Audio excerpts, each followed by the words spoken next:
You have now arrived at Stadium and Gale. The snap, the kick, it's been blocked again! Boys and girls, ladies and gents, it's another episode of Stadium and Gale. It's your boy Corey. It's Dan. Delatorre. But Jay Scar.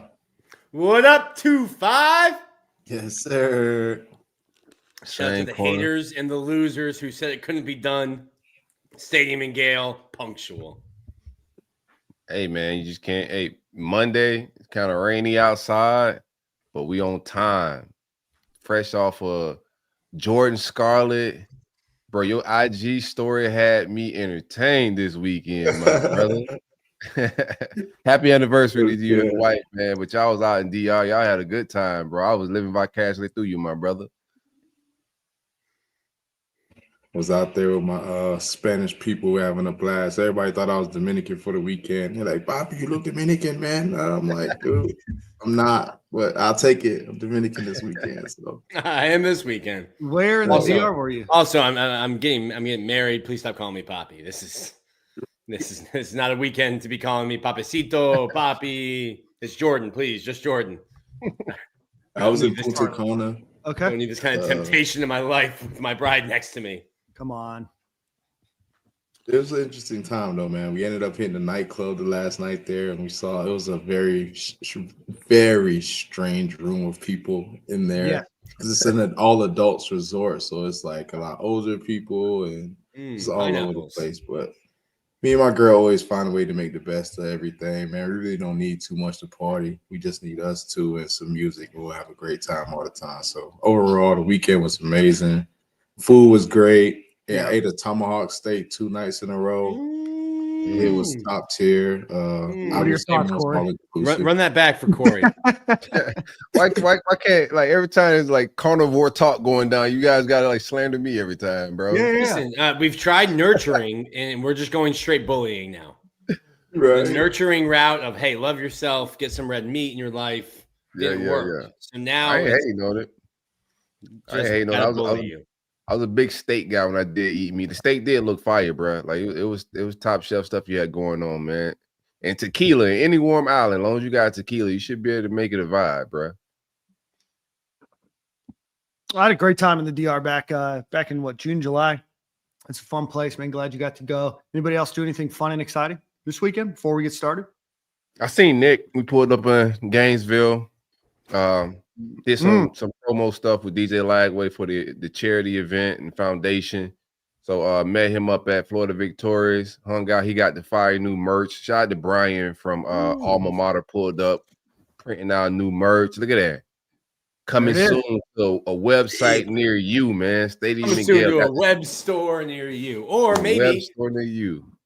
March 10th, or locally. maybe locally. Yeah. For sale March 10th. Also, maybe just locally at Alma Mater. Right. Yeah. Gotta have somewhere brick and mortar where you can pick that up at, you know? But yeah, we had a good time, man. Just hanging out with DJ a little bit. We got us a quarterback, man. Quarterback, an athlete's athlete, bro. Like, as we shooting with him and hanging out a little bit, he's just in between while we're talking to him about what to say. He's just doing throwing reps and mechanic stuff, bro. Like, just going through drills while we're like coaching him up on content and what to say, bro. Yeah, I do that with my golf swing, but it's probably You're very mute, different.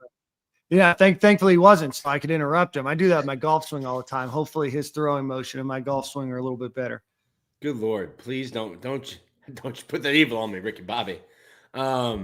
Yeah, it was like watching a boxer who's like just like bored in the room, just like shadow boxing, setting up a shot and just working on.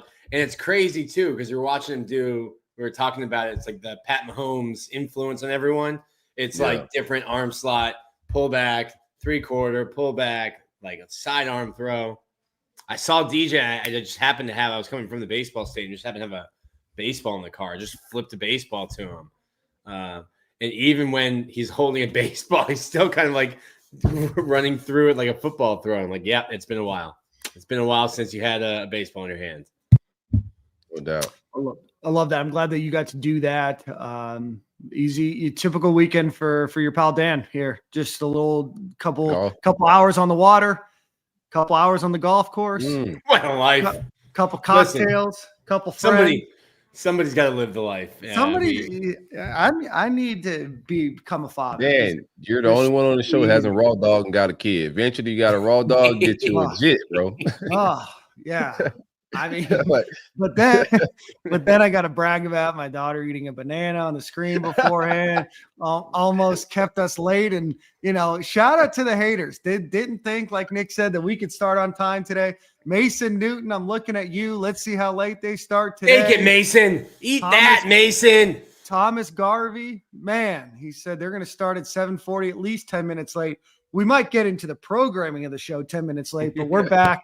We're here, 7:38, already 8 minutes into the show. So shout out to us for being here. So, Corey, why don't you do a quick ad read? Then I want to run over the Lagway event, a couple other things, and then we'll get on to the show here.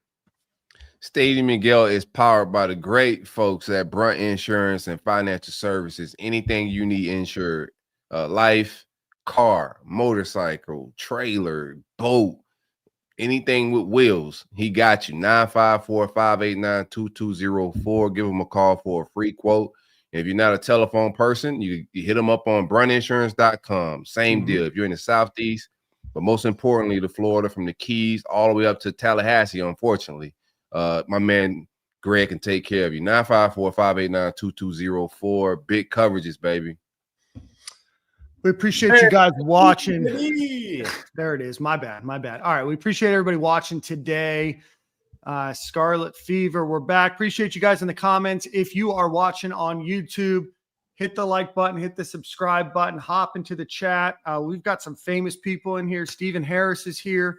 If you've ever gone to Vail and you've seen that exquisite $30 million mansion that belongs to Harrison Sanchez, he's joining us today. But we appreciate everybody for watching each and every week. About 500 of you guys watching right now. So before we get into the show programming, do want to talk about the DJ Lagway event, which is coming up in just a couple of weeks. Corey, you want to do a quick rundown about what we've got going on at Spurrier's that day? March 10th, live show. Most importantly for the Stadium and Gale fans, we'll be hanging out with DJ doing a 45-minute to an hour show about season and the charity, the vision of it, what he's trying to build there. But it should be live painting, live auctioning of memorabilia. Like Dan said, we're at Steve Spurrier's. It should start at 6 o'clock. Visit djlagway2.com for tickets. They're flying off the shelf pretty fast. If you're interested in advertising, just hit up any of our DMs on this show right here. We'll be able to walk you through that process. But DJ Lagway, true freshman, I think is one of the first in the country, definitely at the University of Florida, to start a foundation of this nature, and he's doing it pretty big. So it should be a good time. Absolutely. Well, we're excited. We're going to host a live show there. Sit down with DJ Lagway for a long exclusive interview that we're going to be excited to share with you guys after. It's going to be produced and great video content that comes with that. So come hang out with us if you can. If you can't make the event, that's totally fine.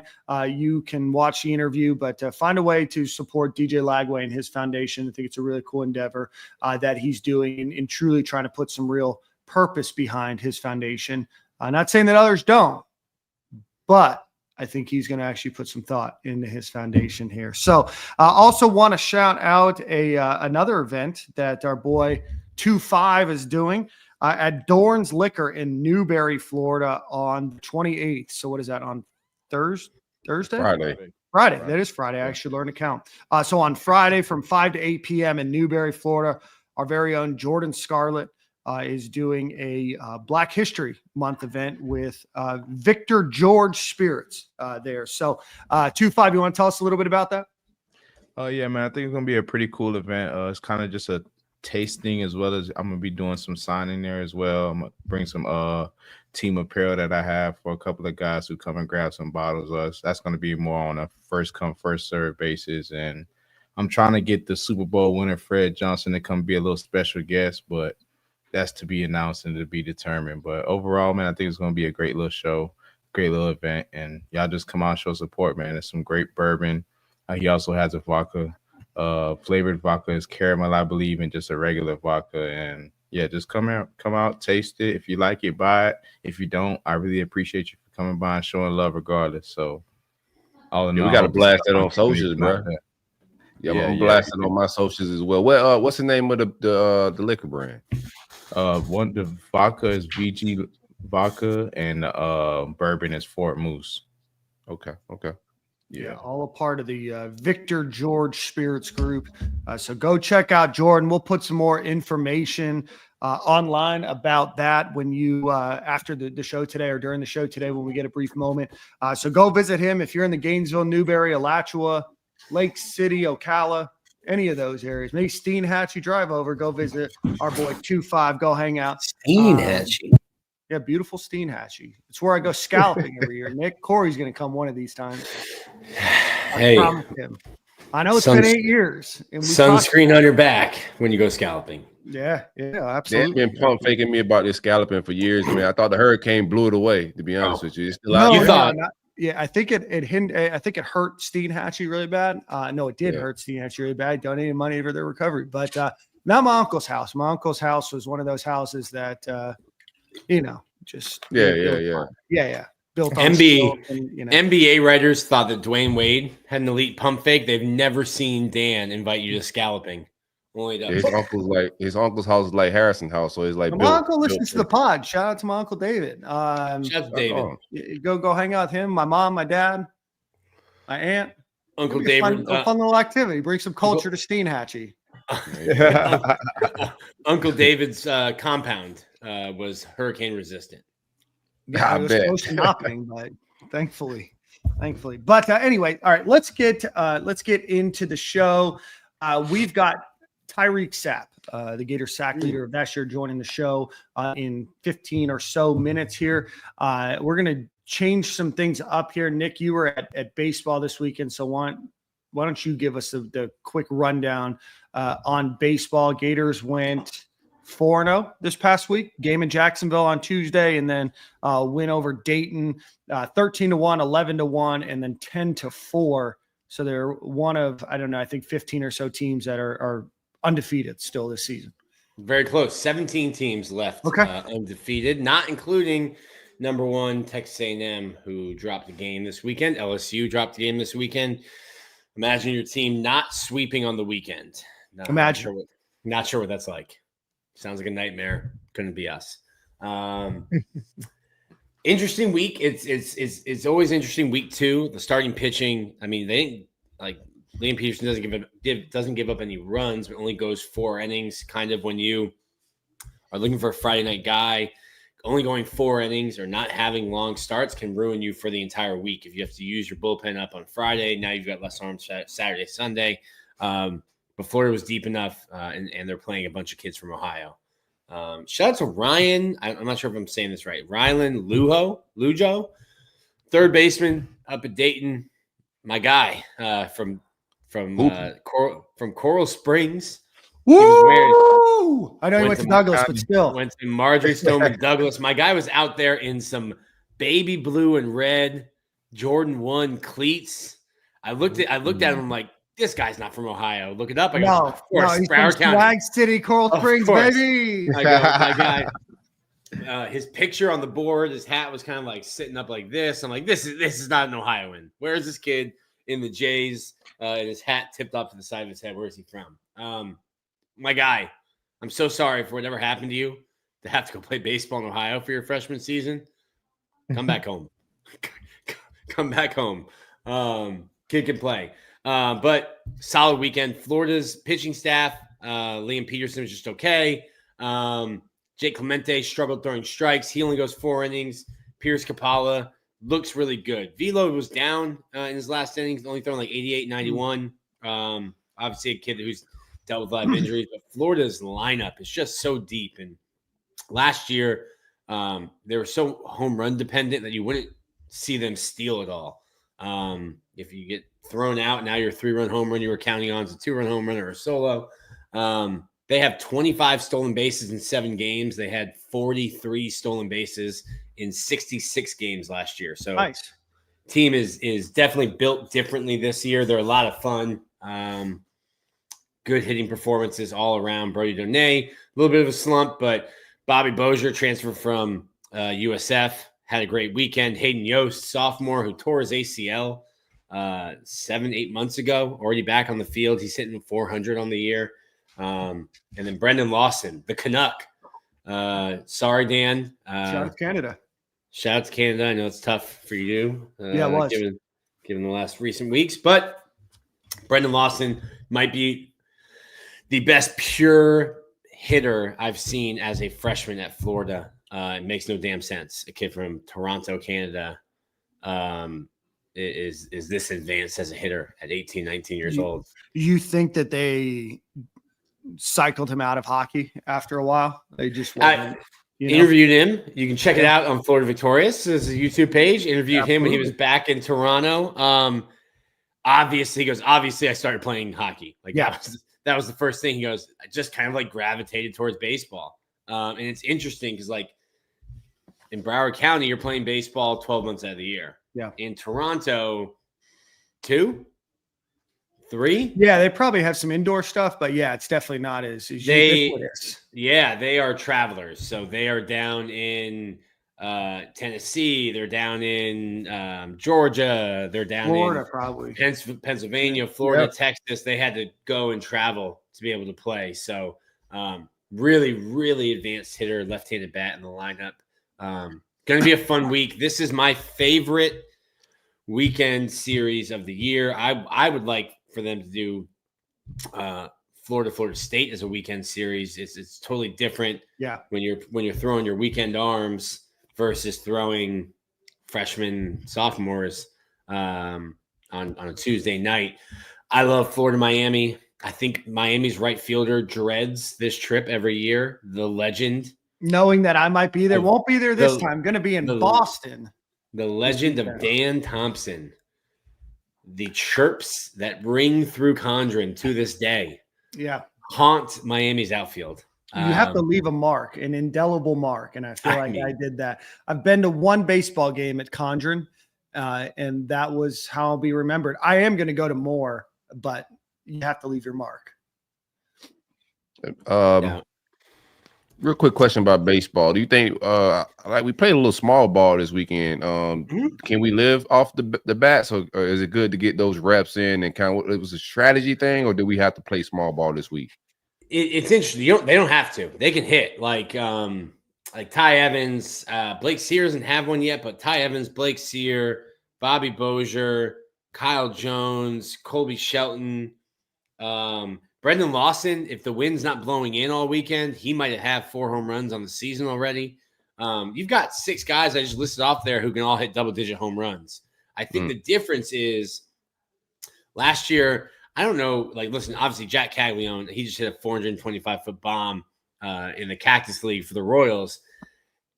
He was a difference maker, and it almost seemed like everyone was trying to hit that 300 and 400-mile or 400-foot home run last year. This team's just different. They have guys who can handle the bat. They hit and run a little bit more. They're running a ton. They have guys like Bobby Bozier might hit 15 home runs this year. He's also their best bunter. Just Bobby baseball doing it all.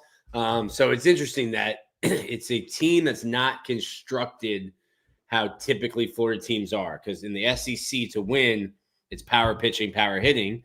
But like last year, Florida gets swept by Missouri. They lose 3 straight 1-run games, and they hit 14 balls to the warning track that just got hung up in some crazy wind that's coming in. When you go to Omaha, the stadium, it's a bigger park, which once they change the baseballs, you start getting more home runs. But if the wind is blowing in, you might as well be playing like at the Polo Grounds. Like it's hard to hit a baseball out of there. So I've seen Florida kind of get Florida last year. If the wind's blowing in, probably walks off against Texas A&M in game 1. And we're talking about a whole different series where their pitching is saved. It's just a lineup that can beat you more. So long-winded answer. No, they don't have to play small ball, but they added that tool into their tool chest this year where, hey, we can bunt. We would always get to a point in the season where they're like, why aren't they bunting? Why aren't they moving guys over? I'm like, they don't bunt. What do you mean? Where have you been all year? They have like 12 sacrifice bunts, and now you want them to bunt in the College World Series to move a guy over. I'm like, they just don't do it. This year, it's kind of been built into this team. Like, hey, we're not all going to hit home runs over the scoreboard. we've got to be able to score runs in multiple ways because last year they really were home run dependent to score. That's a lot of information in our 5 minutes of baseball. I like it.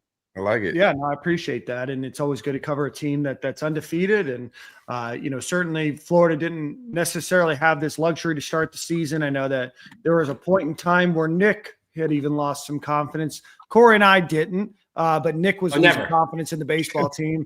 But it's nice to see that they're doing well right now. And, certainly still an opportunity. They still have 55 games left to go. So a lot of ball to be played. And, but shout out to the team for being one of 17 teams that's undefeated at this current moment. Would be remiss if I also didn't mention softball, who is now 18-1, including a historic 24-3 win over Iowa State in the Sun Devil Classic, where they set the program record for runs scored in a single game. And then men's basketball, who strangely dropped from second to third, despite two pretty decisive victories, one over Oklahoma. Walter Clayton had 18 points on Wednesday. I think it was Wednesday, actually. And then on Saturday, the Gators, who had given up a bit of a run towards the end of the game, or the end of the first half. LSU, I think, went on a 22-6-ish run. You should have seen the SEC Network studio crew. They were ready to pounce on Florida, and they were talking about how the Gators were putting their hand in Mike the Tiger's cage.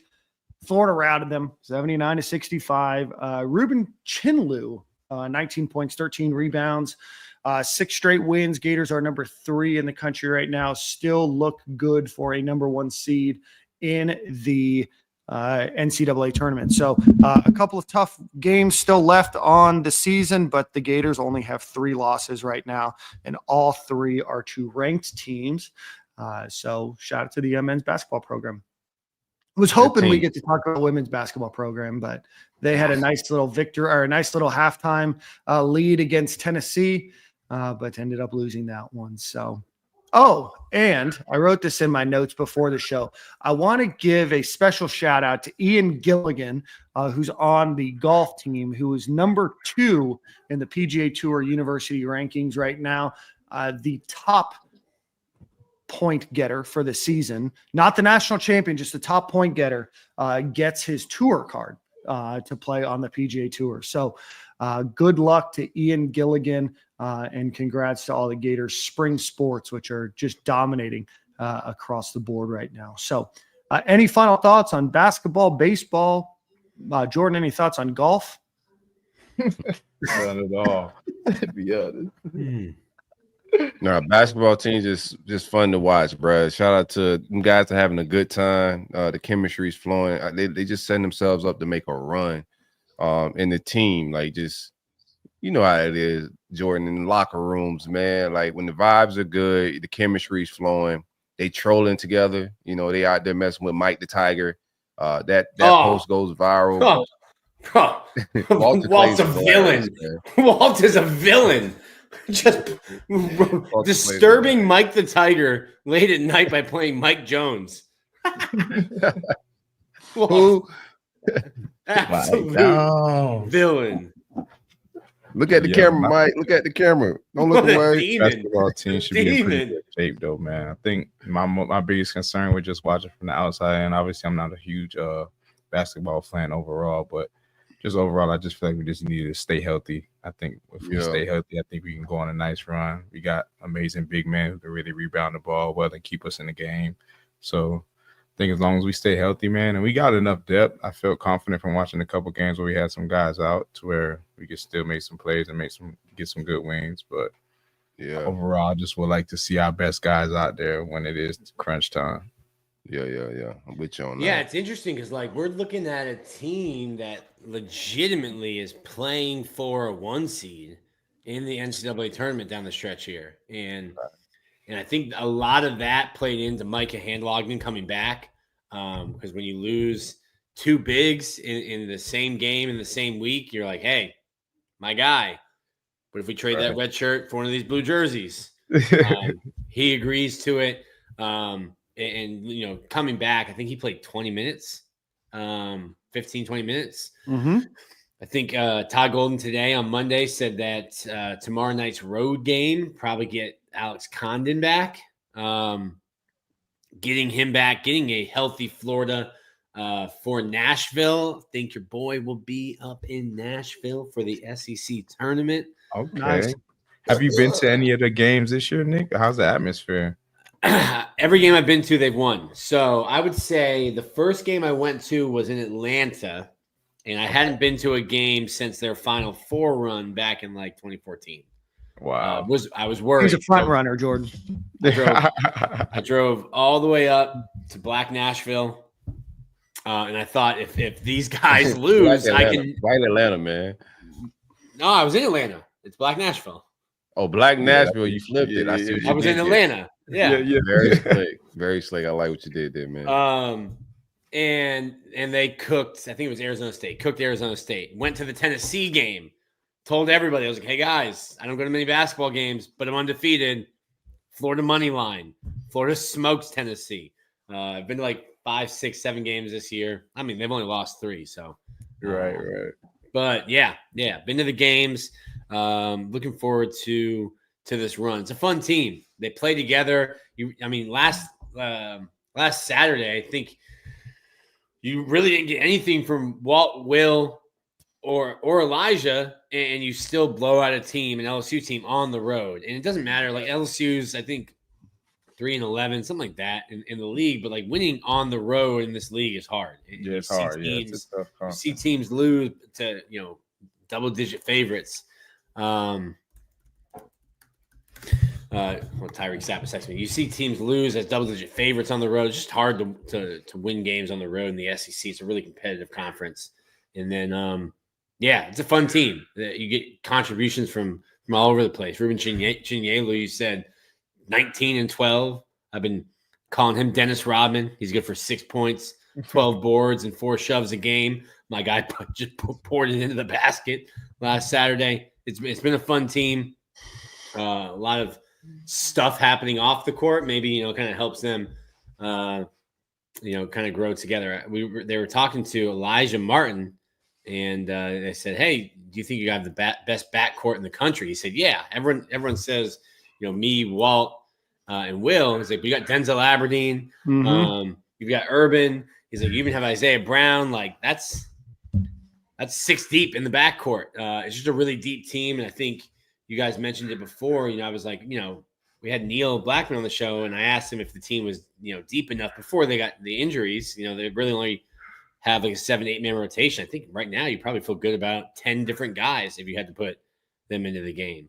Almost doing line shifts, Dan, in basketball. Yeah. I want to bring up Brandon Cano mentioned, yes. Yeah, no, I want to bring up what he's done in the last 5 games. Before you be serious, let me I did a lot of research. Oh, go ahead, Nick. You say your joke. Outside of Larry Bird, nobody has ever looked like a white Indiana basketball player more than Thomas Houck. Outside of like Larry Pennsylvania, so same thing. Anyway, but I can understand your confusion. They're only 2 states away, and one separated by Ohio. We got Tyreak Sapp ready to go, so I want to read this. His last 5 games: Tommy Houck, 15 points per game, 8 rebounds a game, 3.8 assists per game, 1.4 blocks per game, 1.6 steals per game, shooting 55%, field goals 45% from the 3. Absolutely elite moves by Thomas Houck from, notably, Pennsylvania. Not even the western side of Pennsylvania. It's absolutely nuts. He just says stuff, Corey, not thinking that anybody else has access to the internet. While we were, if it's not Philadelphia, Pennsylvania is essentially the Midwest. Yeah, I don't know about Philly, Pennsylvania is the Midwest. Don't talk to somebody from Pennsylvania and tell them they're from the Midwest or from the Mid-Atlantic or the Midwest. They will murder you. They will, in true fashion. Do want to do a couple quick announcements. College Game Day, if you're in Gainesville this weekend, will be there for the Florida Gators basketball game against Texas A&M. It is their first time there in a long time. Men's tennis just won. Hang out with Jordan and check the game. What? Yeah. Let's do it. Absolutely. So go check that out. But obviously great springtime for Gator sports right now. Before we bring Tyreak Sapp on, we do have to give a quick shout out to our friends over at Home Field Apparel. Go visit homefieldapparel.com. Use promo code Stadium and Gale at checkout, all one word. You get 15% off of your order. They should have the the baseball pullovers very soon. Bunch of new items just dropped for a bunch of different colleges. So go check that out. Homefieldapparel.com, promo code Stadium and Gale will get you 15% off of your order. And with that, we bring on the third person that went to St. Thomas Aquinas onto the show, Tyreak Sapp. Tyreak. Yo. Welcome to the show, my friend. You're on that STA time, man. It has been and always will be a St. Thomas Aquinas podcast. Was done.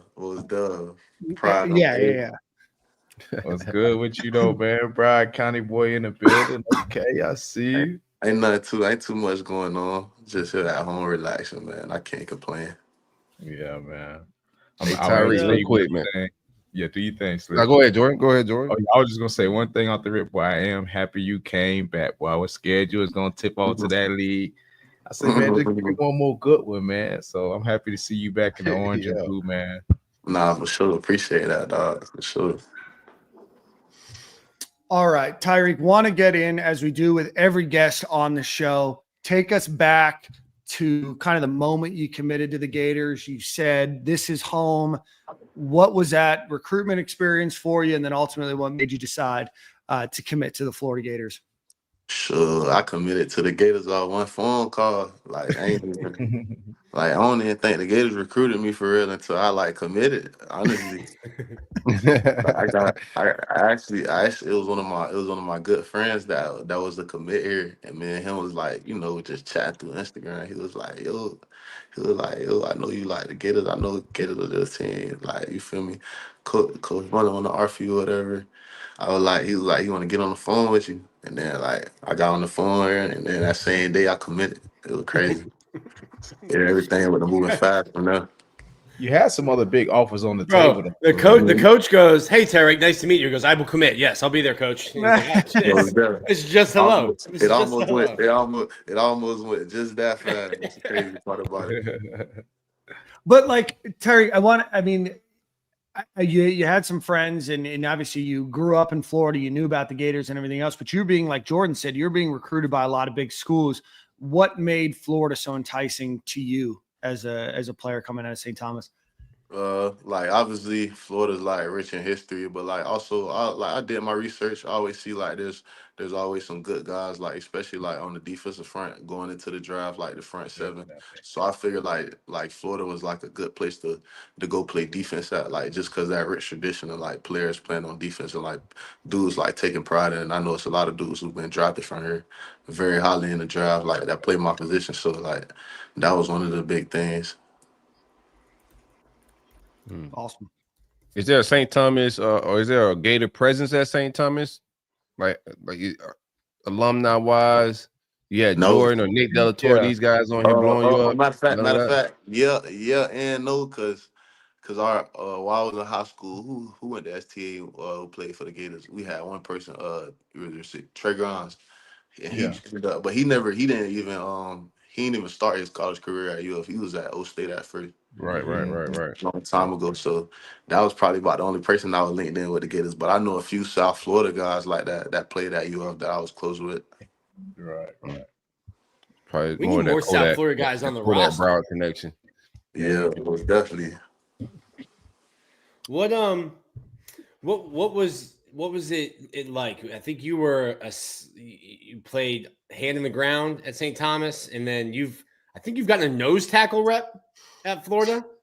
I do a little bit of everything, honestly. I'm one of those players that I just tell coach to line me up somewhere and I'm gonna just play football. That's what real, man. We ball players around here. Just play football, dog. I ain't questioning nothing. I'm finna go out there and make some hay, wherever you put me at. So it's always been interesting to me because you've played outside, you've played inside tackle. Some players might be like, "Hey man, I'm trying to get to the league. Put me in a spot so I can study this. I can develop. I can do this. Put me on the outside on third down so I can go get sacks. It's never seemed like you've had that mentality. It's just like, listen, you want me to play? You want me to play football? Cool. Safety? I don't. Tell me what side of the field to cover. I'll work on my back what pedal. I gotta do so I can get it done. It's all about at the end of the day, it's all about how well you can get a job done. So I think it's like you can do your job very well, that you can go out there and play pretty much, as long as you can do it at a high level. What goes into that though, film wise, watching wise, like because your responsibility playing outside versus playing inside, your gap protections, your responsibilities are different. How much studying do you have to do to be able to slide around the line like that?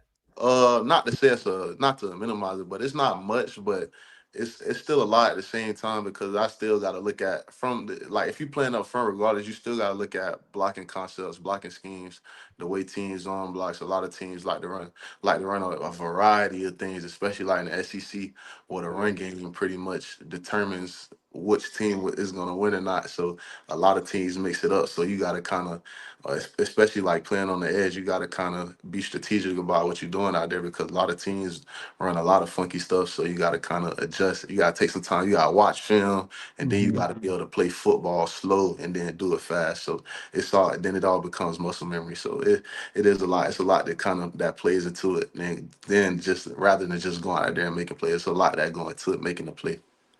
Tyreek, I want to follow up. Do you think playing a bunch of different positions on the defensive line has helped you master your craft now? Oh, yeah, for sure. It gave me a lot of dexterity, like crazy dexterity, because transitioning from inside to outside, like, shoot, I was going against bigger dudes on the interior. Not saying that I still don't, but like, even on third down, but like I was going against bigger dudes on the interior, especially in the run game, like having to still be stout, and then going on the outside where tackles a little bit lighter, and I got a little bit more space to work with. I think that like helped me out a lot, because with my frame, I'm very quick and powerful, so I take advantage of that. I use that to my advantage. Like, I know it's my advantage, and I use it to the fullest. I don't know if you play the college football video game much, but buddy, I don't know if it's your cousin, your brother, somebody at EA. I simulated a season, and Tyreek Sapp won the Heisman with 14 sacks. That's I crazy. remember I simmed the season, and then like I'm like just like doing it for a story, and I'm like, Tyreek Sapp won the Heisman, like a defensive lineman won the Heisman. Yeah, So they like you outside, crazy. and you That's get after crazy. the quarterback online. Got to.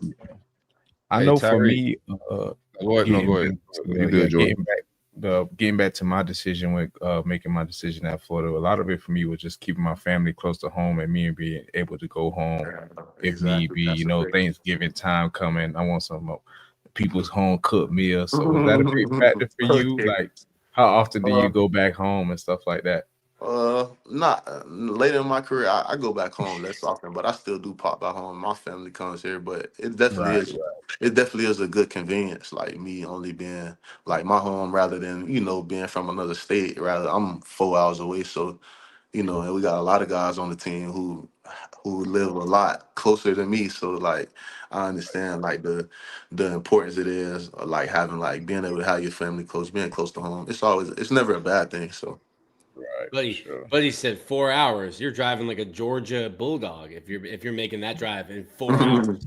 No, Nick, it's not 4 hours. I mean, I drove quick 4 hours.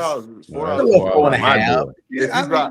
I feel like if you drive to Miami, then it would be like 5, maybe 6. Yeah. Nah, it's 4 to my door. It's 4 I'm to in his Palm door, and he Beach, lives in bro. Palm Beach. Listen, I live in Palm Beach. It's 4 to my door. Stop bragging on the guys about 4 hours. he's driving safe. He's driving safe. I think we're getting caught up in the minutia here, Nick. Oh man. Yeah. He got an NIL card, Nick. He's not driving anything. He got RT at the end of his car, probably. Real quick, Tyreek. What like pregame? Like, you one of my favorite guys to watch is pregame wise, man. I'm a football guy, bro. And you black out sometimes, right? What's that mindset? Like, what are you tapping into, bro? Is it, players have different sources, but what are you tapping into when you get emotional pregame wise? Sure. A lot of players got like different motivation and everything, but the boys always ask me like, "Dang, Sapp, why you always get like that? Like, you be like crying, like you be real emotional." I be like, "Bro, I'm emotional for y'all. Like, I know like it's a lot of pressure on me. Like, I'm literally like this for y'all. I don't want to let y'all boys down. That's like one of my worst fears. Obviously, my family out here, I got a whole lot of people. I got a standard and I got a standard to uphold to a lot of people and a lot of people that mean a lot to me, including y'all. So I take that very serious. So obviously I'm gonna get emotional. I'm gonna get to the point where I feel like I gotta protect, not protect, but like go out there and go hunt and go eat for my family, like and how and then being able to not go overboard and be able to be calm and go out there and play football and have fun. Because obviously you can't go into a game over emotional or it's gonna start to pour everywhere and it's gonna have a negative effect. So it's a happy medium I find, but like, yeah, that's what I always tell them. But I'm like, man, sure, it's for y'all, bro. Like, I ain't trying to let y'all down. I'm trying to I want y'all to trust me. Like, when you put me out there, I want you to know, like, I want him to be one of them guys. Like, it's always a guy out there on the field. When you be out there with him, you be like, boy, I love being out there with him. He's gonna go out there and get it. So I just like being one of those guys. Somebody you can go to war with. Yeah, I If like 94 is one of the 11 on the field, I feel good about being on the field. Mm-hmm. Like Black Latimer from the program, bro. Yeah. What that playlist looking like, man? What's a little pregame playlist? Give me a little, I don't know, top two songs, top two artists, something like that. Artists, I could say artists. So a little, I got YB and Okay, yeah, you got to. He always gonna have you turned up. Oh, yeah. I got YB and Sunrise Wave. Okay. That's where the tears come in right there. Right, Yes. yeah. Rod Wave a little calm before the storm. Sunrise Wave. I got I got any like drill music I got a few drills. Okay. we are regulating our emotions Right. here. That's We've how I got gotta go. drill. We're going from pop Shoot. smoke In the morning, and look, down to because Rod Wave. my mood start to shift throughout the day. So in the morning, I'm like kind of R&B, old school vibe. Yeah, that's how I used to vibe. Or be the start. In the morning, just the old, like you feel me, just get a vibe, and then like as the day go on, like you feel me, the tension Yeah, start to turn build up up. on So the you got more. to start changing the music. And then who else? Who else? I got one more artist. Shoot, who else I be listening to? I don't know if you know about LCG Heen. I be on Yeah, Heen. for sure, for sure. Yeah, I be on that And boy. chat for y'all who don't know, Dan and I. he talking about YB is young boy, NBA young boy. NBA young boy. Yeah, y'all don't know chat. Thank you. We got a cultured chat, bro. They know who YB is, man. I mean, look at the two faces at the top here on the right. Of course, we know everyone that you just said. Absolutely. Yeah, I mean that's my plan. I mean, you must have looked at my Spotify right before you came on. Grab Dan's phone. Talking about that, as the day goes through. So fans, writers, we like noon games because we get our night. We can go do what we want at night. Yeah. Like the vibe at night in the swamp, Tom Petty hits different. But what's it like for a player? Because that night game, you're stuck in the hotel. You're just like waiting. What's a best kickoff time for Tyreek Sapp? Noon. Noon. You gotta love a noon game. You get the rest of the day. Not only do you get the rest of the day, a lot of all right, so not saying that I don't love night games because the night games are always the life of the party. It's the swamp. It's that night. Like it's gonna be rocking. Everybody in Gainesville and surrounding areas will be there. Like it's a plethora of things going on. Like it's a whole lot of energy. But I feel like even though like a packed out noon game in the swamp ain't nothing to be dealt with either with that heat I'm for an about to say, opposing them boys team. got to deal with that heat over there. They're Yeah, gonna be cramping up. with that heat for an opposing team, and then as well as like for me, I feel like it's a competitive advantage. Like I use it as a competitive advantage because a lot of teams in those noon games, for some reason, it could be the best teams, and they like to start off rolling slow. They just kind of like you feel me. You catch them. I'll be like, boy, I catch you in the morning. It's gonna be one Well, of yeah, them. And I'm I get finna be real ready. early. I'm finna be Yeah. and I'm finna be ready. I'm finna be ready. And the thing is, the quicker you can snap in and be ready for water earlier, the better. Because a lot of Nah, people for they real. try to kick it in. Like with those new games, if you try to kick it in gear an hour from kickoff, I'm telling you, it ain't gonna work like that. It's a little bit too late by then, boss. That's a little bit late. So I'm saying, like those noon games, you wake up early morning, like ready to get it, and then like it's not like everybody, all the players, like everybody be like, man, those night games, bro, I be having to wait. I be ready. I wake up in the morning. Yeah. Like, everybody be like, wake up in the morning, everybody hyped up, and then like it's obviously nerves too. Like so, everybody nerves. You kind of be riled up. It's game day, so it's a whole lot of emotions going on, and it hit you early morning too. So I don't care what time the game is. That game day is like hit you early morning, so you be ready to play. Yeah, but like you wake up at 8 a.m. and you're like, it's game day, and you're like in 12 hours. Damn. I know I gotta be in the ballroom in 2 minutes to go do a walkthrough, and then we still got 7 hours after walkthrough. Yeah, you got walkthrough. You're gonna have breakfast. You're gonna have meetings, walking around with the team. Just that's what made it, and that I feel like sometimes that makes the night game special because like the things you do before the game, and then like just that whole day just leads up to the game, and then like after the game, you be like, man, we had a good day today. For sure. Hey, So take Tyreek, me a little bit more. Sorry to cut you off. No, you do your thing. Do your thing. Yeah, take me back a little bit more to your official visit. I want to say, who was your host? Did you enjoy it? How did it go? I ain't had no. I'm a COVID baby. I graduated 2021. I ain't had no. Wow. I ain't over you with no school. I'm taking virtual visits. I'm talking to coaches. That's crazy. I'm talking. You gotta communicate with coaches through FaceTime. Like so, a lot of the guys I knew from UF, like they were back at home. During COVID, they were back at home at the time. Yeah, so Jordan's thinking about going to Cantina. Jordan's thinking about getting dropped back off at the hotel, 17 years old, being like, how do I find my room? I ain't get the experience none of that, but honestly, it didn't matter to me. Yeah, it did. I was ready, I was ready to get on campus and get my like college career started anyway. Let's negotiate. Hold on, real quick. Let's negotiate this number one real quick, man. I seen on Instagram where you saying that somebody asked who should wear number one. I got some takes myself, like a few guys that I would like to see throw on that number one jersey. But you saying it's off guards. You don't want nobody in it this year. Like, what's your take on number one and the relevance to like a player wearing it, the history of Florida? Like offense, I feel like offensively that's a whole another different thing. But on the defense, like just the way that I feel like Florida defense, like just all out through history, no matter if somebody had number one out there or not, I feel like we should just play like we gotta like build that sense of unselfishness and unlike, you feel me? I don't want the spotlight just being on one single guy. Like, you feel me? Because that's what that number, like, you feel me? That number could be. It's almost like you feel me? It's almost like it give you like a different type of power to you, and like and sometimes it can breed like certain things negative in players, and like I don't even want that. Like I don't even want the smell of it around my defense. Like I want air. Like if we want to be the number one defense in the country, like we say we want to be, we're gonna have to do certain things a certain way. Like, you feel me? And that just start with being selfish. And then if we got to keep the number one out of the eye, we ain't wearing number one.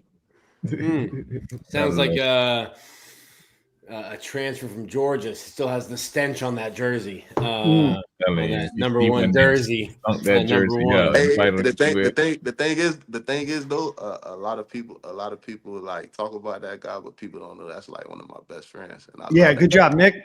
It's not Justice Boone. It's not Justice Boone. There you go, Nick. And I love that dude. Like I love him, and like the two previous, him and Boone. Like I love I love the dudes. There was two like that who he's talking about specifically. When I first got to college, that's one of the guys that took me in. Right, whether the people knew it or not, he took me in, and like he taught me a few things about like this college football stuff. So I always like salute to him. Was he a year or 2 years older than you? He's 2 years older than me. B is 2 years. Okay. For some reason, I thought y'all were like just a one class apart. Nah. B was to B. B came in the class of 2019. Okay. 2019. Then I met B when I first got here. This is a great dude though, and he's having a good career in the NFL right now. Is he with Green Bay? Yeah, undrafted rookie. They like an Gator boys, huh? Green Bay. Even the guys that transfer from here. There's another dude that transferred from here that's at Green Bay, but he played here for a long time. Hot the shoot. I want to get your take on this. Well, first off, we're doing this interview with Florida Victorious. Tell me a little bit about what you've enjoyed working with us at Florida Victorious.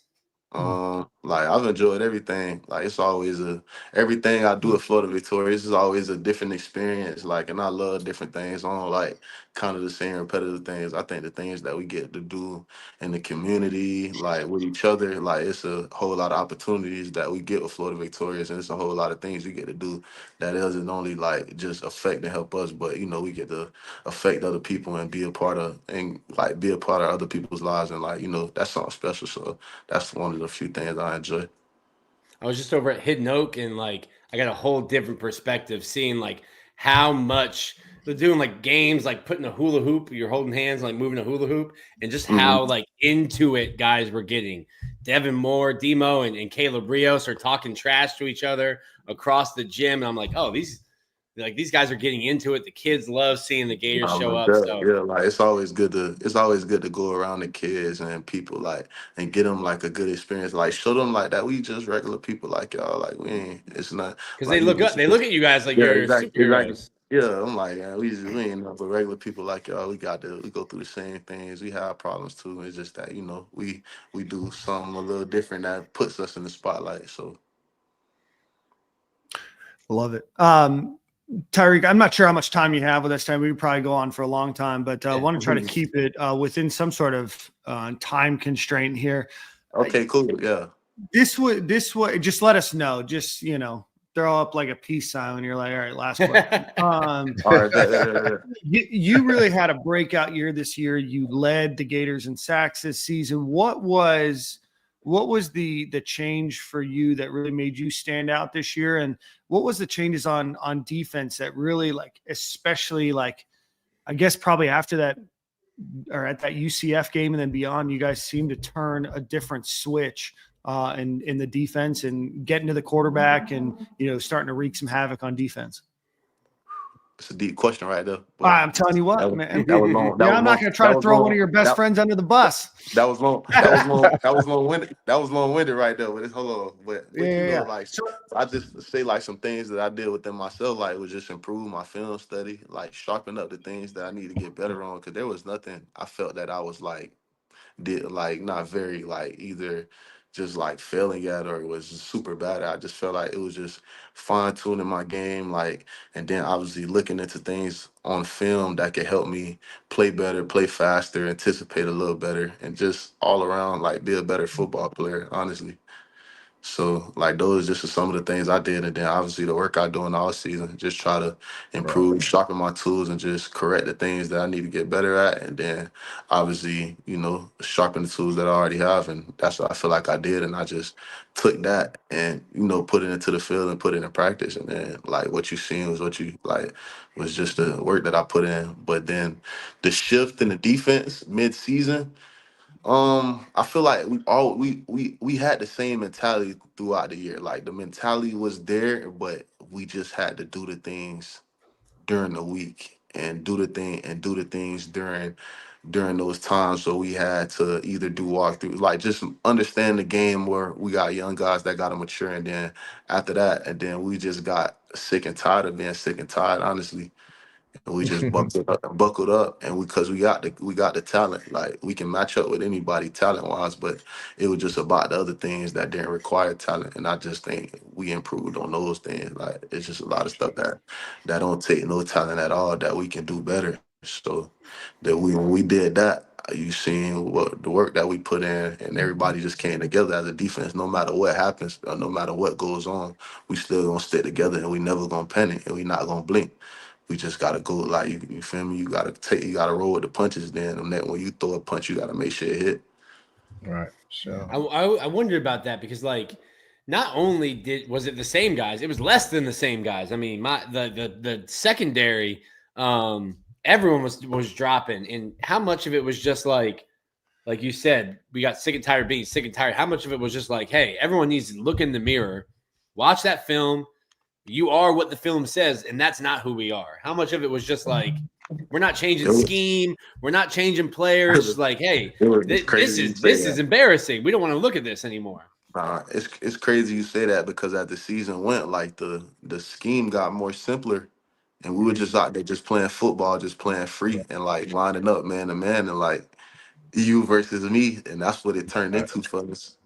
You do a little, you sprinkle in a few things that look pretty. You sprinkle in some pretty things on third down, obviously, and things and such like that. But other than that, like you just we went out there and we just, you feel me? We made a choice, and we already knew we can do it. We understand we got the talent, the firepower. We can line up against anybody, play against any team, and be competitive and play harder than them for the most part. And we knew that, and we just went out there, and you just got to hone in on the moment. And when you get your opportunity, like a lot of guys was taking advantage of it. So just think it was just taking advantage of our opportunities, and then running with it, and just staying motivated every week, and understanding that we can do that. And that's what happened. And it was a beautiful thing when it did happen. It was beautiful, and I had some. It was probably some of the most fun I had as a Gator player, honestly. Yeah. Tyreek, what type of jump? I think that our defense is going, especially that front seven. We got some injury stuff on the back end, the secondary that I want to see get shored up. But that front seven is going to be one of the best in the country. Outside of the starters, you got Cameron James, LJ McCray, some of the guys we've been waiting to jump on the scene. They showed a lot of sparks towards the end of the season. What type of jump are you expecting those younger boys? I know you played a big part in mentoring them guys. So what type of jump are you expecting from those guys this fall? They're gonna make a huge jump, because like now in their careers, they're kind of growing up as college football players, as college students, like everything overall, they kind of just becoming who they want to be. And I'm just here to help them along that way. And as many pointers I can give them, I always give them. And other than that, if they doing their thing, I let them do their thing too, because everybody, as a football player, everybody got their own play style. So I don't intervene too much. I let them young guys play football and get to experience all the things that they need to experience on their own, and not just holding their hand, but letting them experience, like, yeah, you see how you messed that up, that's how you correct that.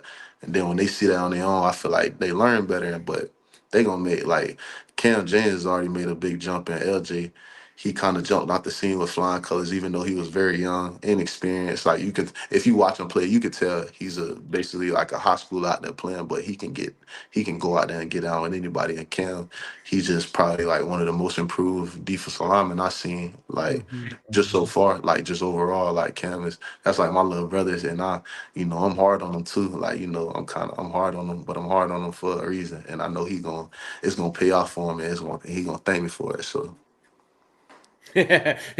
Almost like he's not going to thank me tomorrow, but in a couple of years he might thank me, for that tough love. He's such an interesting player. He might have like a 7-foot wingspan. Oh yeah, like that dude is like, that's a freak of nature. Like, the basketball, I always say it's the basketball Bills. Mm-hmm. It's the basketball Bills. They nasty for some reason. Like, I'm not built. I got T-Rex arms. I got like short, I got short legs. I'm like one of the, like, my build is not big for basketball, but them basketball Bills, boy, they nasty. Like, with them long arms, them long limbs. They fast, but they don't look like they running fast. Like, it's crazy. I'm put me down as always here for Tyreak Sapp, commenting on his teammates' bodies. We had basketball build. We had George Gums. Looks like he just got out of the penitentiary. George. No. People call him. I call him Avenger. He's like one of the Avengers. Call him an Avenger. It's interesting. It's crazy, like how you mentioned, like, hey, some guys are out there like hooping, playing on athleticism. George was a receiver, a tight end. Then they were like, hey, we got some injuries. You want to flip over to defensive end? Sure, I'll try it. Why not? And he's just a dude who looks like he's been playing defense his whole life. Yeah, but it's crazy, because it's like, you see pictures of George when he was younger. He doesn't look a spit of anything what he looks like now. I'm like, bro, I don't know what you did, but you're like, bro, I don't know how long the bid was, but you put your time in. I don't know what you did. Keep doing it, my God. Keep doing it. I think this Tyreek, my last how much time do you guys? Oh, my bad. Let me get one real quick, Jory. Go ahead. How much time I see some video clips from Coach McLeod, and I see he do a lot of work with just the fundamentals, the tacticians, the moves. You know, how much time do you guys put in on a daily, weekly basis on those moves, and it's almost seems like it's like martial arts. Some of the stuff, the drills and stuff he put together, bro. Like it's Crazy to say wild. that. Yeah, how much time do you guys put into that? Sure, I see Coach Lou. I see Coach Lou at least about like 3-4 times during the work week, and then I see him once on the weekend on Saturday. But nah, Coach Lou is just like he been like a big help, and people don't even know how he got on our staff because Lewis never worked for a college, and people don't know that. But Lou's one of those guys like he a real inspiration because he's showing like a lot of those guys that are in like his work or what he do like especially like training the art of pass rush, and he's one of the like a lot of people don't know like he's one of like those like one of those ones that doing that. He knows what he's doing. He always has a plan, and like he always just even though like he's teaching us moves, he always like do it how you need to do it for it to work. It's not like, oh, do it exactly like this. Like, do it how you need to do it for it to work. Because everybody rush is different, and he understands that. And not a lot of trainers, not a lot of coaches understand that players got their own play style and their own rush style. So he see that, and I spend a whole lot of time with Lou on and off the field. Like, so Coach Lou is he plays a big part into my game, even during the season. Like after practice, we always doing like some little stuff just to tweak up things. I'll be like, hey, I felt like I ain't feel good at doing this today, or I got a look that was like this, and he always willing to come out and be like, and give me the look and tell me how to combat against it. Speaking of coaches, I want to ask you about Gerald Chapman. Obviously, he comes, on board last year. Looks like a maniac on the practice field, on the sidelines. I mean, just full of energy. I'm jealous. I wish I could harness like 20% of that for my day-to-day life. What was his impact for you this year or for this past season? A lot of people don't know Coach Chapman is not even my coach. Oh, very good. Mike P is your coach. Anyway, yeah. So listen, it doesn't matter. It doesn't matter where you are on the practice field. You will hear Coach Chapman. You could for sure, but you could be at the golf course and be like, crazy. "What the hell is he yelling at?" Crazy. It's crazy you say that, but Coach Chapman not even my position coach, but I spend a whole lot of time with Coach Chapman. Like while we doing certain special team drills, and Coach Mike P, we ain't doing Indy. I'm going over there with an interior lineman. I'm doing Indy with them. I'm doing drill with them, man. Like Coach Chat, like me and him kind of like see the game the same type of like the same way. So like me and him get along real good. I'm always popping into the interior D lineman meeting room, sitting down, chopping it up.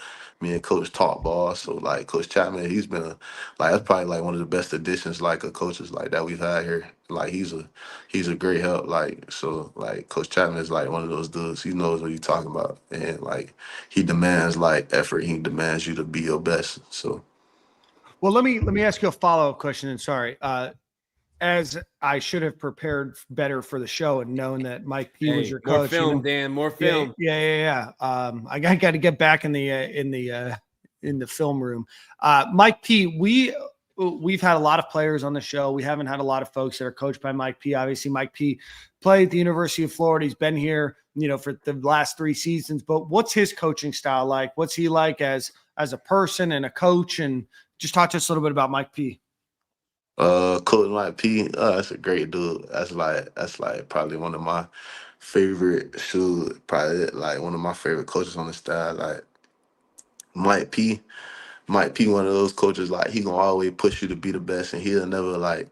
He always got like a standard. He always got like he got this thing written down in the room. Like he was like I don't got rules, I got expectations. Like he don't like he not one of those coaches that's gonna like he not finna try to make you play hard. Like that gotta be in you. He don't coach. He say he don't coach effort. He don't coach nothing that requires you to go out there and like go do what you gotta do. Like he gonna coach you up on football. He a real football coach. That's one thing I can say. Like from him, like his experience from playing the league, it kind of helps because he doesn't like overcoach certain things and make things overly complicated because he's been in our position. So he knows how to tell us certain things like, all right, so we get it. He doesn't like, oh, you gotta drop back in the buzz. You gotta sit here and look here. He be like, nah, man, just drop back in the buzz, look inside. Nobody there, go play football. Like Right. Like, and it's simple, and it's crazy. I say it like that because it's really simple like that, and it's like other than that, like everything else, like you already know how to do that. Like you just tell us, shoot, the technique, fundamentals. If that's all they're gonna take, you go out there and do the things I tell you, because he are like always take his word, because he play in the league, and he be like, man, everything he done taught me, like so far, shoot, it worked. Like other than just me using my natural ability, like the techniques, everything, it works. So like. You get to a certain point where, like, hey, everyone's got that talent level. Mhm. What do you do technique wise? One thing I wanted to ask Tyreek always, when I told him me and my wife were pregnant, always asked how she was doing, always asked how the girl was doing. What a You guy. you have a daughter. Yeah. How did having a child kind of change your why, or change the way you worked, change the way you looked at life, and the way you looked at football? Man, that's a D one. But I think like having a daughter, like obviously it makes you mature quicker, but like it gave me it opened my eyes to like everything is not about me, and like I feel like having a daughter, like it showed me like how selfish I was like before. I had a kid. Like it show you how selfish you'd be. Like, man, I was super selfish because everything's about you, Mm-hmm. and all your energy is focused towards you and working towards yourself and not knowing else. But now that everything I do is reflection of her and everything that she's gonna be about, and what people gonna look at her and see her as. So I always take pride in that. And obviously, pride in being a dad, and like she's always like that's my motivation every day. I don't care rain, sleet, snow, however I'm feeling. Like I'm gonna make sure she's fine, and that's why I can always go do what I do with a smile on my face, regardless of how I'm feeling. I know she's gonna be fine, so that's all I be thinking about her rather than myself. So How Yeah, we trying to cool are get Dan to go those? raw to get some kids too, bro. Dan, we got four girl dads here, and then Dan's just selfishly going golfing. He's out on the boat. He's doing his come single on now, man thing. But yeah, Tyreek man. almost made me shed whatever my version of a thug tear would be telling that story. You know what I mean? That was a very moving comment, you know, and if I was close, I think that would put me over the edge. But until then, golf on Saturdays, boating on Sundays. guys at the club Saturday night.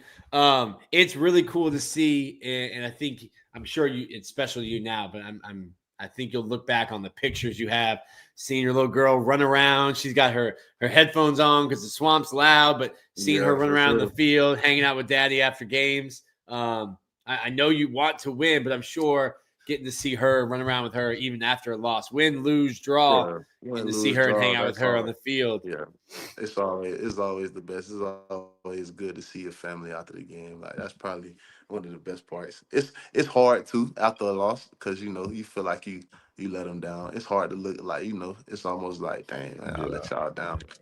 They always there to back you up and be like everything gonna be fine, They and that's still like gonna love you. yeah, they gonna love you regardless. So regardless of Mhm. win, lose, or draw, they gonna love me, and that's how I keep going, and I just stay motivated, do what I got to do. That's real, I man. love that. No doubt. Tyreek, I want to ask you, there's a question from the crowd here. What recruit that just came onto campus or what freshman are you most hyped about? VB3, Okay. Mm. VB3, little bruh, that You boy can't something just serious. drop a name. There's got to be a reason. That He a boy something serious. dog. What you mean? That boy something serious. That boy That boy work that so that boy serious. that boy work ethic out of this world. I'm telling Like you. literally, Yeah. like his work ethic is otherworldly. Like it's sickening. Like it make your stomach sick. How hard he Oh, work. y'all get me hype, boy. Hey, shout out. Hey, It make listen, you. man. He works so hard. It make your stomach hurt. You be like, Jesus Mm, Christ. You tell mm. him, hey man, go home. You're making the rest of us feel Yeah, bad. yeah. It's all Go right. home, and he'll mess you up because he's just so mature with it. He's so humble, so you won't even know. He one of them guys you might think he's sweet. All right, go out there and line up in front of him. What? You'll You look at gotta his find stat. out. You'll look at his stature. You'll look at his stature too. He not big at all. He not big. I call a squirrel. I be like, squirrel, you getting it today, boy, little squirrel. What's interesting, he told me, so we had him come into the office and he did like a little Q&A with our members, and we're just talking to him. He was like, bro, I thought like I worked hard. He goes, and then I saw like Nashon. I saw Nay working out, and I'm like, dude, I need to work harder. So it's almost like that freshman mentality of being like, I was the big when you come in, you're the big man on campus in high school, and you come in now, you're a bunch of big men on campus here. But it's interesting to see that you mentioned how hard he works, and he told me when I first got here, I looked at Nashon and I'm like, oh, I got work to do. No, for sure. Like it's like I feel like as a young guy, it's always gonna be like that. Because even for me, it was like that. Like working out every day, and then like you ain't got too much to work about. Only thing you focus on, like as far as football, is working way up on the depth chart and earning respect. So the best way to earn your respect is go out and work. And then every day just show up, and that's the best way to earn your respect. So those guys trying to just earn their respect, and I respect that. So, but it'll be good to see them like in spring ball and see like what everybody actually can do in some pass. But that's one of the hardest workers, though. Love EP3. Oh yeah. Who's the funniest guy on the team? Funniest, sure. I ain't even that funny. I'm probably the funniest guy on the team. We got I know you the biggest clown over there. I already know that. We got too many characters though. Like you would like if it was a UF TV show, hey man. We would be laughing. We'll have a whole lot of people watching, a lot of views. It feels I need to talk to Billy. We might have to do like a Florida Victorious reality TV show inside the locker room. Nah, I don't think inside locker room. Might need to be pay-per-view. You don't want to go in there. Pay-per-view. Inside the locker room, you might gotta start Patreon. You might gotta start Patreon inside the locker room. 100%. What what young offensive linemen are giving you a hard time? Which tackle? There's a lot of Westpaw talk. Is he a monster? But is there any young offensive lineman that's not starting that's gonna be a problem or a good asset this fall? Fletcher's good. He like young. He got a whole lot. He still got a whole lot to learn. And then like none of them boys. I don't know, because the O-line position is so hard to pick from. Because like one thing about it, two things for sure, O-line ain't like my position. It's 5 dudes go out there and they stay out there the whole time. That's a fact too. Yeah. They stay out there the whole time. So I can say a kid got a lot of potential, but there's like, whoever the starting 5 is, that's the starting 5. Like if you see that field, that means we putting belt. So maybe if coach decides to take them out, that's up to coach. Yeah. And then I got one more for you. We're running along with you. We'll let you get out of here. When I was at Hidden Oak, I saw Jalen Wiggins, and I looked at him and I'm like, that's not an 18-year-old. Physically. He looks 30. Physically, I'm like, sir, how many times did you do 4th grade? Because you certainly cannot be 18, not a freshman in college. It remind me of the scene of what's that movie? Sandlot. No, not Sandlot. No. Oh, the bench warmers when he hands him the I am 12. I am 12. He gave the person to me. It said I am 12. That's what remind me of. Boy, I'll be like, boy, you look old, but hey, that ain't my first time seeing it though. It don't surprise me. Like it don't like those like the freaks that show up. Yeah, he's from Broward, bro. He see grown looking kids all the time, bro. Yeah. Well, it's like the norm now. Yeah. How are both him and Woods doing? 2 young guys. I think no, both in your room. They both in my room. They doing good. They still like feeling their way around. But I feel like with some time they gonna get it. All they need is somebody behind them to push them. Like they real motivated. They don't really need nobody to tell them get up and go. They just like need somebody to kind of show them the way, show them how to do things. And I feel like they real good listeners. They gonna follow my lead. So they gonna do good with some time. That's what happens at St. Thomas, Dan. They create leaders. What happened to you? Well, there's every once in a while the apple falls and it gets kicked and it goes down a hill. It hits But the for ugly most tree. part, It hits for the all the most ugly part, branches. Yeah, I got you. there are outliers like me, but for the crazy, most man. part, Jay Scarlett, T Sapp. They beef every show, Tyreek. Like every I'm week. already man. know it. I know I'm it. telling you what, It's I'm Tom and Jerry, trying, bro. Y'all to keep it something cordial. else. Y'all something else, boy. We are the comedic relief of the show. Yeah, gotta lighten it up, man. I love it. Well, Tyreek, why don't we let you go? Let everybody know where they can follow you on social media, man. And thank you so much for 47 minutes here.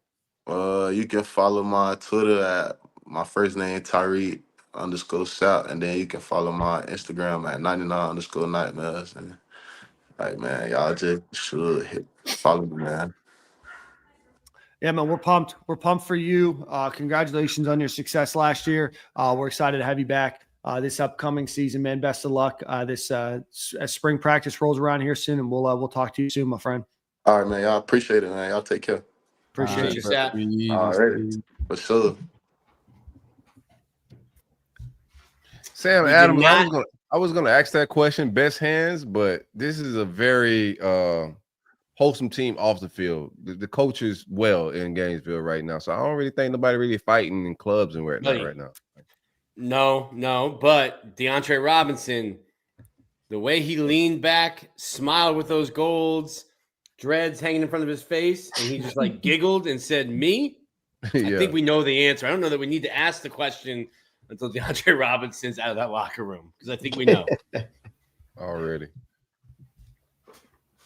All right. Well, let's get a quick ad read for our friends over at Game Time Sidekicks. If you're looking for a cool cup like this one, or the one Jordan has, or the one Nick has, go visit GameTimeSidekicks.com. Keep your hot drinks hot, your cold drinks cold. Great product, great people, great owner, big Florida Gator fan living in Knoxville, Tennessee. Great insulated cups. You're not going to find better quality for the price. A lot of Florida Gator related stuff, a lot of NIL related stuff, and beyond just UF. If you've got a friend, family member, coworker, client, whoever it might be, that's a fan of another college, they've got a bunch of different ones to choose from. So go check them out. That is GameTimeSidekicks.com. Use promo code Stadium15 at checkout, and you get 15% off of your order. So again, Stadium15, GameTimeSidekicks.com. They just sent, shout out to Tyler, just sent me a sippy cup for Frankie. We're working towards the sippy cup. I'm glad you clarified. They've got, not for me, but they've got your toddler child needs with little sippy cups. So she will be rocking that soon. Yeah, if they could keep the hot drinks hot and the cold drinks cold and the sippy cups, then they on to something new. Right? I like the way. All right, let's get into football. We are entering a new phase here for football. So we are just a couple of weeks away from the start of spring practice. What is, and I'm just throwing this question at you guys, so if you aren't ready, feel free to defer. What position group are you most looking forward to watching? Edge for me, brother. Right. Okay.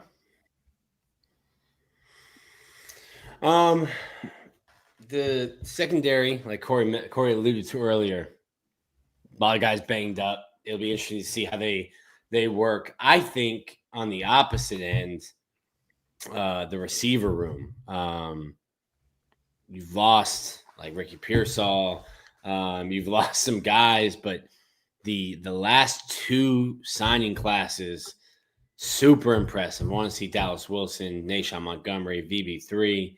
Who am I missing off? I'm missing the fourth from this class. What? Dallas Wilson? No, I Nashawn said Montgomery. Nashawn Montgomery. Nashawn VB3 Dallas. I'm missing one. Oh, the one More that from Texas. flipped from Arizona. Yes, and J. Michael Sturdivant, Tank, Aiden Mizell, like Trey Wilson. That's a competitive room. Yeah. I don't know if you can run 5 wide. They don't run a lot of 5 wide, but you've got like a hockey line shift if you wanted to go 5 wide and just swap them in and out. So I think that's going to be a super competitive room. A lot of shout out to Harrison Tenzer, a lot of speed in space, what this country was founded on. Yeah, there's going to be a very select few of people that attack us for not remembering Moise Tunkara's name. So we just want to make sure that we shout him out. Brandon Moise Tunkara. Yeah, from Clear Springs and League City, Texas. So there's his shout out, because every time we miss him, there's a contingent of people on YouTube that say, how could you forget him? And we don't. We just. He's not on campus yet. Everybody else is on campus. So a lot of time we're just talking like leading up to spring and who's on campus, and getting on campus in the fall is trying to play this upcoming fall is going to be difficult for a guy that's joining this summer rather than joining spring and getting those extra practices in. There's an adjustment process. I ain't elaborate on the jack position, but you got George Gums, who a lot of people are excited about. He came on pretty strong towards the end of the year. We weren't really sad when Jack Pyburn left, or we wanted him energy-wise. It's just not going to be a big drop-off. I don't think if any of these guys are out, George Gums Jr., Cameron James, or LJ McCray, the former 5-star, I think that room is going to be loaded with competition. I don't think if any one of those guys tap their helmet, come off the field, I don't think there's an ounce of drop-off. Sure. No, yeah, I think I'm gonna go with my heart's always with the running backs. I'm interested to see what that's gonna be, but I'm definitely excited to see what this receiver room is gonna be like. I feel like we're loaded up with talent. Got DJ coming back on the second year. Obviously, I'm hoping to see improvement. I feel like how can you not improve? Obviously, he got some big shoes to fill in. Like he had a pretty good freshman year, but I look to see some improvement in him and building some chemistry with his receivers. So just interested to see how the offense is as a whole, but I'm back and forth between running backs and receivers on how we're going to look. Yeah, no, I'm probably most watching the linebacker group. I think that you've got a lot of talent in that room. You're going to be replacing Shamar James. You got a lot of people that are going to be making that next year step. And I think that there's a lot that people expect out of Miles Graham and Aaron Childs, as well as, the continued evolution of Pop Howard. And you have Jaden Robinson in that group, and you've got an elite group of recruits coming in that are at the linebacker position. So it's still a relatively young group, but and definitely looking forward to watching that maturation from year 1 and year 2 to year 2 and year 3 for those guys. Can I throw you a question real quick? Yeah. Lob it. What do you guys think about the 14-team probable format for the playoffs? It's interesting because the SEC, kind of reading between the lines, even before they made the playoff, Greg Sankey, it really, we call it a Power 4, but like it's 2. It's the Big Ten and it's the SEC. And Greg Sankey, not even reading between the lines, was like, why would we do 16? Like, how many guaranteed are we going to get in? Why would we agree to that? Like, we're getting in right now at 4. We're getting in. We're getting an entire national championship game. That's just our conference. Why are we trying to let more people in? Like, what's the benefit us? So it'll be interesting to me if they go to 14. Hey, obviously the SC conference champion, but like I was asking people like, hey, would you rather a home playoff game at the Swamp, or Florida wins the SEC? And people are like, you're crazy. And I'm like, I'm just thinking like that would be dope to watch a home game, but that's one less game. Texas was talking about like, hey, we played 14 games last year or 2 years ago, 15. That's part of the reason why we're not doing a spring game. We played so many games.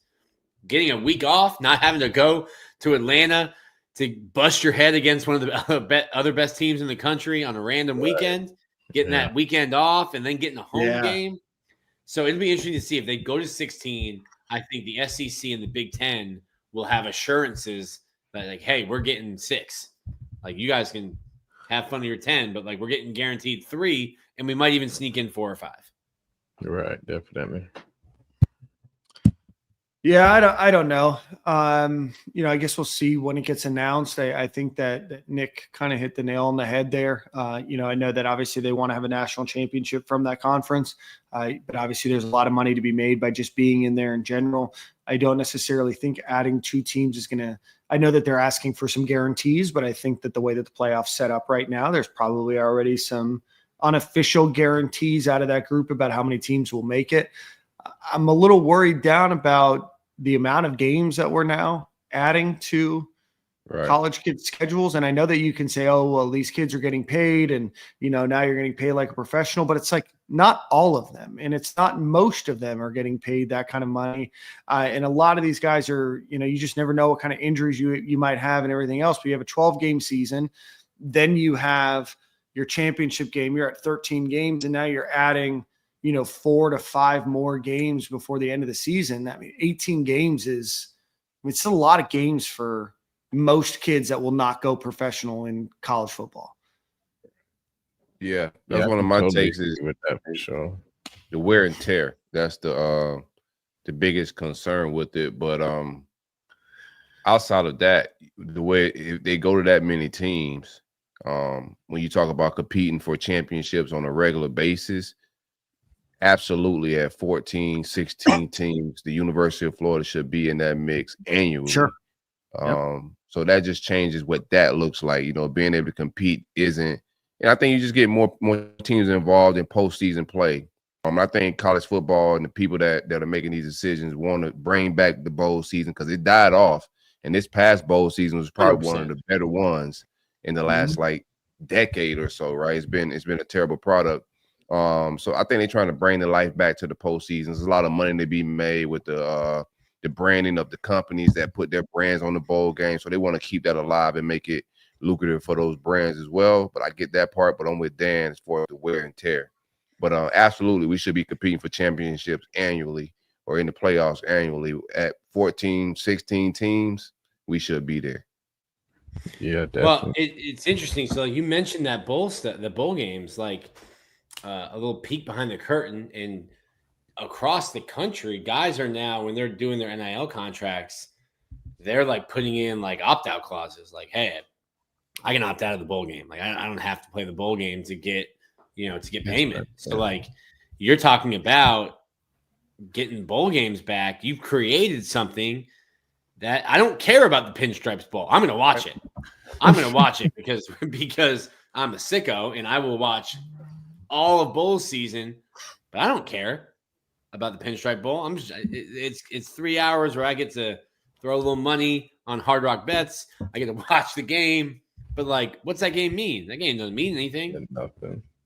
Well, you got a kid now, so just watching meaningless bowl games is gonna start dying down a little bit, my brother. Damn It's Christmas time, holiday season. The wife want to go out and get some eggnog, like all that. Just watching the Pinstripe Bowl is going. Them days She are gonna find something for you to do, brother. Yes. You better Yes. She's gonna find out how to clip this. Wait, you said you don't care about watching this game, so we will be going Christmas caroling. Yeah, I'll cut that from the show, Corey. No, thank you. I'll get that cut from the show. Well, yeah, man, I do overall think it's going to be a long year for those kids, especially for the guys who plan to go to the league that following year. Like, just realizing how long of a year that is for them. They end up playing 17, 18 games if you have all those games, and then, like, you got to go and get for combine prep, and then at the combine prep, you got to go to actually do the combine, and you come back for pro day, then you get thrown in the Ricky mini camp. Like, you literally just had the longest year of your life, like ×2 once you had that many games on top of it. So for the guys who actually have aspirations to go play at the next level and really a chance to do so, I feel like it's kind of doing them a disservice as well, because their body's going to be more beaten up going into that combine room to do all the medical stuff. So obviously football is football. You can get hurt on any given play. You can get hurt in practice. It really don't matter. Right. But just the more reps you get, that is, the higher chances you have of being hurt. That's just how the way it goes. Yeah. Already. Yeah. Want to give a special shout out to those that are going to the NFL Combine. Let's see. We got Elijah Badger, Jeremy Crawshaw, Brendan Crenshaw Dixon, Shim DK, Cam Jackson, Shamar James, Montrell Johnson, Jason Marshall, and Graham Mertz. Any surprises out of that list for you guys? No, I love that. Surprise. I love that Graham Mertz got the invite. Yeah, I was just about to say that. I would have liked to have seen him get the Senior Bowl invite. Obviously, he can't play. Graham won't be able to like participate a ton. He is, but doing, who like, does the anymore, drop-off. Nick? Who even participates in the combine anymore? People opting out. I feel like if they know the top 5, they ain't doing nothing. Yeah. They but like I tell any guy, any player that talks to me about going to the Senior Bowl, I tell them, like, yes, your practice is important, but when you go and meet in like a hotel meeting room with Cleveland, LA, San Francisco, New York, Miami, those meetings where they're picking your brain are more important. You're a senior. They've got 4 years. They know what you are physically as a football player. Getting in the room and talking to GMs and decision makers is even more important than what you're doing at the combine physically. So I would like to see Graham get that opportunity in Mobile, but great to see him up at Indy. Absolutely. What was your yeah? Go ahead, Jordan. Talk to us a little bit about what your was your combine ooh, time. look at that boy skating at 4.47. Yeah, I had a little something going for myself, man. I ain't do too bad. I like the overall experience, like me, though, bro. man. I see you. Right? I love the overall experience of it, though, man. You got to have a couple of if teams want to reach out to you and have a little personal one-on-one time with you. They bring you in the film room and kind of pick your brain, like he's saying. You really get a chance to kind of boost your stock and showing how much of a student of the game you are. So I feel like that'd be a good thing for the guys that's not really participating to kind of boost their stock up in that regard. But it's a great experience, man. It's a long day. It is a long day because after doing all that medical and all that stuff that you barely can get back to the hotel, you got to go straight to the room and kind of go play musical chairs, run around talking to coaches and stuff. So I do got a quick funny story. I believe it was the Seattle Seahawks coach. I don't remember his name, but we were sitting down having a one-on-one. Pete Carroll? No. It was like a gotcha. position coach. Yeah. He was he said, all right, so I got a timer here. I'm gonna start the timer and I want you to sit here and just stare at me until you can't stare anymore. Don't blink. And once you blink, I'll stop the timer. Psycho behavior. I'm like, all right, cool. I was just staring at him awkwardly, my eyes wide open. And after the timer, and I ended up blinking, like after I was like got tears running down my face and stuff. He's like, yeah, I just want to see how much grit you had. Like, it's just a test to kind of push yourself and see if you're willing to just, blink once it hurts, or are you going to actually cry a little bit? I'm like, this day is going to get crazier and crazier, I see. But it was overall a fun experience, though, man. I wouldn't take it back for anything. I was about to ask. The Dolphins were pretty infamous for some off-color questions. Did you get any, are you a dog or a cat? Any kind of like weird off-the-wall questions where you just like look at them and you're like, what the hell? Need dogs. No, not too many. I think my most off-the-wall thing was that staring thing. For the most part, everybody was just trying to talk to me, get a feel for how I was a student of the game and checking my character, because obviously I had a lot of situations at Florida where I was getting in trouble. So there was a lot of character testing as well as kind of see if I was a student of the game and how well I was taking the game seriously. So yeah, and then based on your combine results, looks like you went and did really well. Go ahead, Corey. I think Traquair Bridges got robbed. I thought he played very well this fall, and him not getting a combine invitation, especially with all these guys, they should resend out invitation to other guys that didn't get an invite when guys start opting out.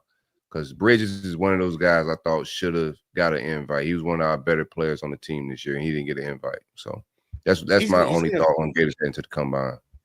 He's going to find a spot. It was Traquez. Shout out to him. I asked him how to say his name. He was like so appreciative. I'm like, bro, it's your name. Just tell us how to say it, and we'll stop saying it wrong.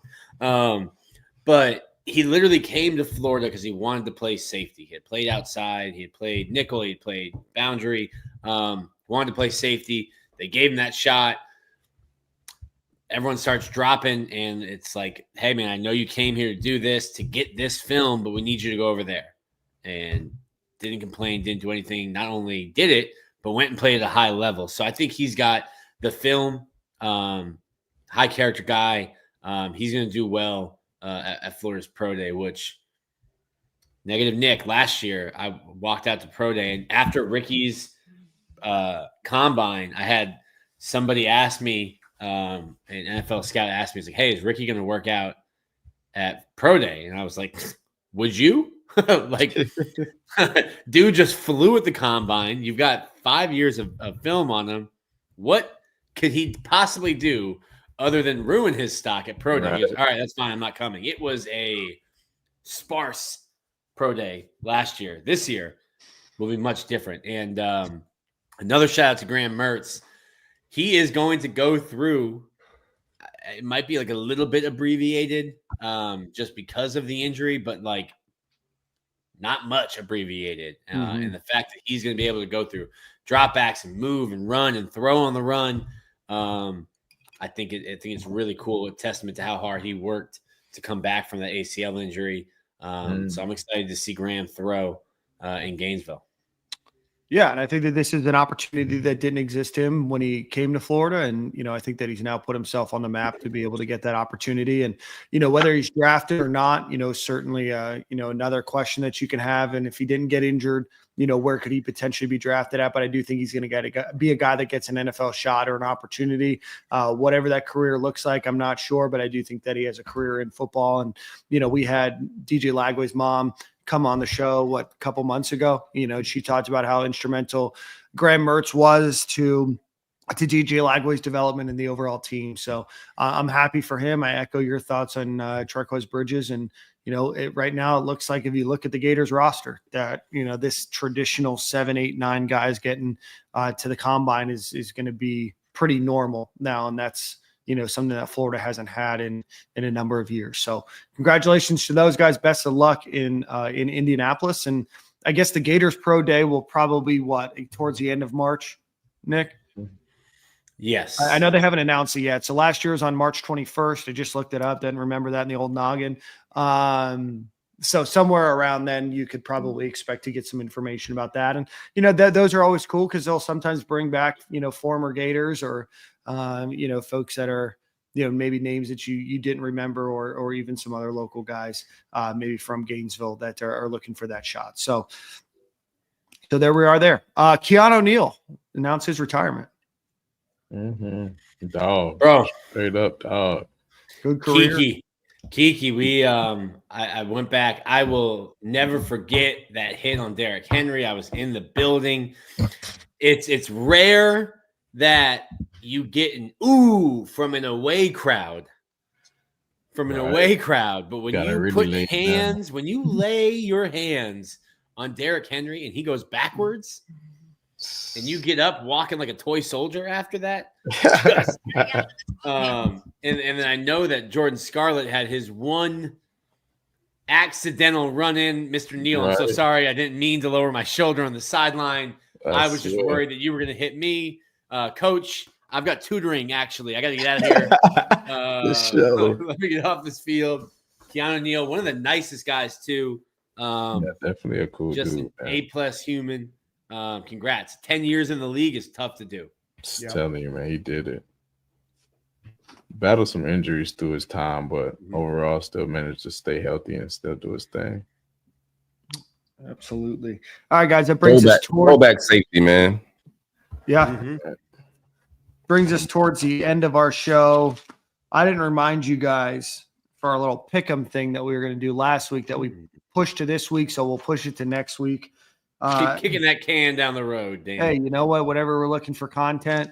I like it though, man. That's a little good setup you did. I like it. Yeah, we'll save it for next week. It's towards the end of the show. We'll put that at the beginning of the show because that's good content, I think. So as a reminder, we'll do that next week. Nobody else knows what we're talking about except for the four of us here, and that's what makes it even better. Jordan, you have Song of the Week, I believe. I'm going to do one final ad read while you think of that for our friends over at Alumni Hall. Go visit them until Friday. You can use the promo code Stadium and Gale at checkout. You get 20% off of your order in store or online. Great time to buy anything related to baseball, basketball, golf, any gifts that you want to give maybe later in the year. Send us any gifts that you want. AlumniHall.com, promo code Stadium and Gale, 20% off. We only run this special maybe twice a year. So this is a great time, great opportunity to take 20% off of your order. So again, alumnihall.com, promo code Stadium and Gale, and the other sponsors, Brent Insurance. We appreciate you, Greg. Home Field Apparel, promo code Stadium and Gale, and Game Time Sidekicks, promo code Stadium 15. Jordan, what do you got, brother? Oh, y'all know I like to keep y'all boys hip and up to date, so I'm gonna go with Central C. Just dropped a new album not too long ago. Oh yeah. Him and 21 Savage have a song called GBP. I think that's short for Great British Pound, maybe. Oh, 21. But them two together, they're on a nice track, man. Go check it out. Central C, 21 Savage, GBP. I forget. And Jordan, I want to. 21 Savage is British. From the bottom of my heart, I want to thank you very much for clarifying who Tyreak Sapp was talking about. A musical artist, right? Because after he said Rod Wave, I was getting lost. I was getting lost. Yeah. So, I mean, there was shortcuts and acronyms and all these other things that I just didn't know. It's hard for me to stay hip to the kids. So I thought there was an artist called YB. I didn't think he was talking about NBA Youngboy. Yeah. Everybody uses YB as Youngboy. Like, that's the guy. And he named another local Florida Broward County artist, FCG Heem. He's like an up and coming Florida artist. I gotta check out FCG Heem. Yeah. Oh, so we talked to, I think last show that Lil Wayne was performing here in Tampa on Friday. Man, and then I think I told you guys about the story about how I saw him and Fabulous at the O'Connell Center when I was in college, and he was like an hour and a half late. Man, he brought the hot boys, the big timers, everybody else, and he's still an hour and 20 minutes late. I think he played for like 50 minutes. I didn't go, but I'm like, man, that stinks for all the people that were looking forward to, an entire catalog of records. But yeah, I don't know. The more people you add to the docket, it's just gonna make it worse. That ain't gonna make it more on time. I saw Corey clips. It was what we expected it to be. Once again, bro, they're getting. I'm a big Weezy fan, man, but the drop off was real for him. Yeah, I'll listen to him on Spotify from here on out. For sure. All right, guys. Remember, go visit djlagway2.com. Get events or get tickets for the event on March the 10th. Be on the lookout for a lot of different content that Corey's doing with DJ Lagway and that we're going to be doing together on March 10th. So we appreciate everybody for watching. Hit that like button, subscribe button, share button. If you're watching on Twitter, hit the retweet button. We appreciate everybody for watching. Oh, and while you're here, hit your Apple Podcasts app button and go rate us.